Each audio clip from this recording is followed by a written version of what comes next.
বস্ত্র খাতের জ্বালানি ও ব্যাংকিং খাতের জটিলতা দূর করতে তাৎক্ষণিকভাবে উচ্চ পর্যায়ে কমিটি গঠনের নির্দেশ দিয়েছেন প্রধানমন্ত্রী।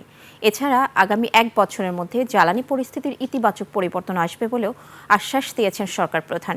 শিল্প ও ব্যবসা খাতের বিদ্যমান সংকট কাটিয়ে অর্থনীতিকে গতিশীল করতে রোববার দফায় দফায় ব্যবসায়ীদের সংগঠনের সাথে বৈঠক করেন প্রধানমন্ত্রী।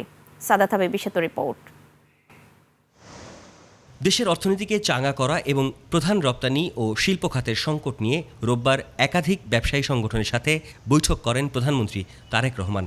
বুধবার সকালে প্রধানমন্ত্রীর কার্যালয়ে দেখা করেন বাংলাদেশ টেক্সটাইল মিলস অ্যাসোসিয়েশন বা বিটিএমই এর প্রতিনিধি দল। বৈঠকে বস্ত্র খাতের প্রধান সংকট, গ্যাস ও জ্বালানি পরিস্থিতি এবং ব্যাংকিং খাতের তারল্য সংকট নিয়ে বিস্তারিত আলোচনা হয়। বন্ধ বা আংশিক সচল থাকা মিলগুলো পূর্ণাঙ্গভাবে চালু করলে প্রায় 15 লাখ নতুন কর্মসংস্থান সৃষ্টির সুযোগ তৈরি হবে বলে প্রধানমন্ত্রীর সামনে তুলে ধরে বিটিএমইএ। আমাদের বন্ধ আর অর্ধ বন্ধ দুটোই আমাদের মধ্যে আছে। এগুলা যদি চালু হয় 15 লক্ষ লোকের কর্মসংস্থান ইমিডিয়েটলি সম্ভব। আমরা তো ইনভেস্টর, আমরা ইনভেস্ট করতে চাই, কর্মসংস্থান তৈরি করতে চাই। আর ওনার মধ্যে যে প্রবণতা দেখছি, উনি সহযোগিতার হাত বাড়িয়ে দিয়েছেন, কিন্তু আপনার রিসোর্স ইজ লিমিটেড।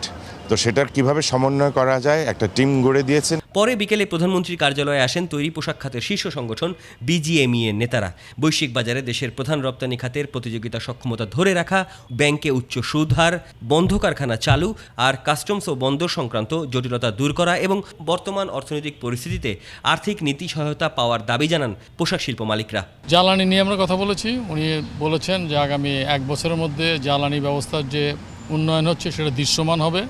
1 বছরের মধ্যে ঢাকা চিটাং এক্সপ্রেসওয়ের ব্যাপারে আমরা অনেক দিন ধরে কথা বলেছি, এটাও উনি আশ্বাস দিয়েছেন যে এটা নিয়ে কাজ হচ্ছে। বিজিএমইএ জানিয়েছে প্রধানমন্ত্রী পোশাক খাতের টেকসই প্রবৃদ্ধি নিশ্চিতে এবং নানামাত্রিক সংকট নিরসনে সরকারের সার্বিক সহযোগিতার আশ্বাস দিয়েছেন।